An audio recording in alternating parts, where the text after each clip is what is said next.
This is the code for everything. This is something I haven't shown everyone before. Here is the code that does everything against the Nasdaq. Because if we can guess how much liquidity there will be, we can guess prices pretty well. In other words, it says that the Nasdaq will reach around 27,000 by June 2025. You can play along at home with crypto here is the same.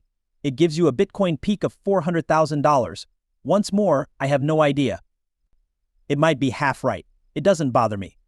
The point is that prices are going to go up in a way that can't be stopped, and it's going to be pretty big. Powell, a famous macroeconomist and former Goldman Sachs executive, talks about his everything code thesis. The main point of this thesis is to show that the balance sheets of central banks, especially the federal funds, and asset prices are linked and affect each other. Powell thinks that the global economy reached a turning point in 2008 that should have been very bad, but central banks stepped in and kept things from going badly. Powell thinks that investors can use the government's economic strategies to protect and grow their wealth, even though the currency is still losing value. When central banks print more money, the prices of assets go up. Powell thinks that the current cycle of liquidity will reach its peak before we start another downturn that will bring about the next crypto winter. I get it now. When I first began to say, by the way, availability and debasement are the main things that affect the prices of assets. At first, everyone laughed at me, but now everyone takes it very seriously. It's the Nasdaq, which is 97.5% linked to total liquidity. Everything else is driven by it. Why 97.5% instead of 100%? Well, the 2.5% is the Nasdaq's better success, which is based on a long-term trend of adoption. That means it doesn't map all the way. That's really crazy. It's also really hard for people to understand, which is something else I've tried to explain. Everyone goes, stocks cost a lot. Actually, I think you're looking at the wrong thing because debasement only changes the price of a scarce good like stocks or bonds, but it doesn't change the variable input like pay or earnings. On an economic level, pay rise about at the same rate as GDP, and assets rise at the same rate as liquidity or debasement. It's because one goes much faster than the other that the rich get richer and the poor worse off. This is the same process that determines the value of stocks. Earnings change over time. They match up better with GDP growth. Loss of value affects the cost of stocks. Over time, this old way of measuring makes stocks look more expensive than they really are. This step was fine when the value of the currency wasn't going down. When we look at how much money has lost value since 2008, it is almost useless now. For the second one, this cash cycle drives it. Everything is, but I'm only going to talk about two things for now. I'll explain why later. Here is Bitcoin because its price data goes back the farthest. There is a strong 85% link between this and wealth. Why isn't it hard? Some people think that this is all just a matter of cash. No, it's not that. It's liquidity plus usage of new technology. The outperformance is caused by the use of new technologies, which lowers the correlation. However, the correlation is still shockingly high. It's all about liquidity. I've tried to get that across. The everything code means knowing that money is the most important thing. It's there for a reason. Every government and central bank knows the reason for this. We can't have a debt problem. You can't have a stock market crash where the main market is down 50% to 60% if you debase the currency. All you have to do is debase the currency. The market goes up like magic. You all remember what took place in 2020. That's what stopped the asset side from falling, which would have brought down the house of cards because assets are used as collateral for all the debt. There is no way for the markets to skew to the left, which is why they could crash. Now all they have to do is turn on the magic moneymaker and everything is fine.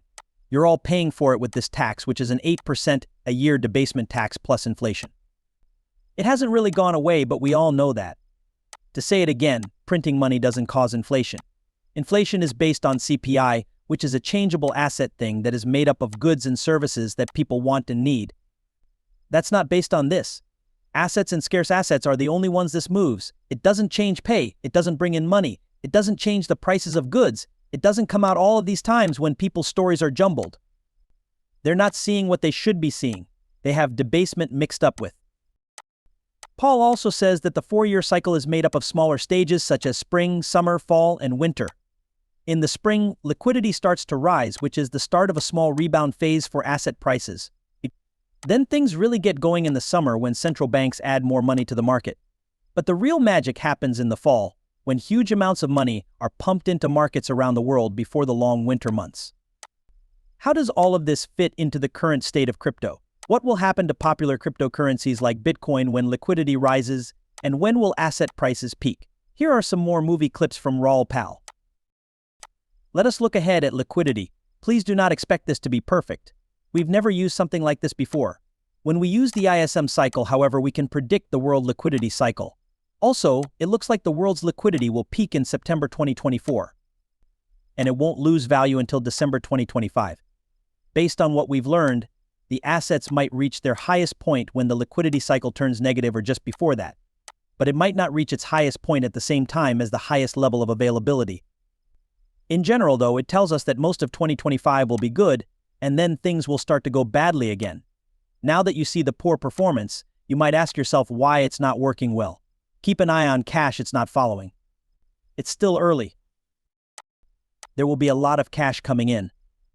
Whether it's helping China by putting dollars into the global system to support the Chinese or Japanese currencies, saving commercial real estate, giving money to help with the election, running down the Treasury general accounts, the Chinese printing money, the Europeans cutting rates, or something else, there will be a lot of cash for everyone. They've just been a little slow about pumping in so much money because they wanted inflation to go down. We believe that inflation is over for now and for the time being. That being said, they should be able to start really blocking cash. Let's say it's been pushed back because inflation is still above 3%. That's it for now. We can guess how funding will go by using that. Also, guess what? It goes with that lovely log style, which is great. It seems like this might be the right thing to do. That's when the world's liquidity rises. That's how it will look. And finally, when liquidity starts to go down, we will get there. That's now June 2025. And by December, when liquidity starts to drop, assets should cool off a lot. We also go through the winter cycle. Take these now. Everyone is going to take them at face value and say, Raoul saw this coming. Hey, don't do that, please. It really bothers me. This is the code for everything. This is something I haven't shown everyone before. Here is the code that does everything against the Nasdaq.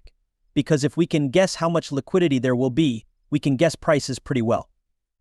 In other words, it says that the Nasdaq will reach around 27,000 by June 2025. Then does it peak? Is the highest point between then and December? We're looking for that kind of direction though. Again, what are the dates from June to December 2025? Does crypto hit its peak early? I'm not sure. We're going to follow the 2013 to 2017 pattern more closely, so I don't think so, but it's not clear. That's why I keep an open mind. It's not about getting the top right. Getting the direction of this whole trend right is more important than getting the price right. Now, I've shown you the code for everything and how, by putting it all together, we can actually predict assets, which is pretty cool. We'll see. The idea is still just a guess. Since we found this, it's been working perfectly. It's the most important thing you can use to point the way. Let's see how it works out over the cycle. Figuring this stuff out. That's all the important crypto news for today. Stay tuned for more news, analysis, and views from the world of cryptocurrencies. Tell us what you think in the space below. Don't forget to like this video and follow our channel for more Bitcoin Bubble.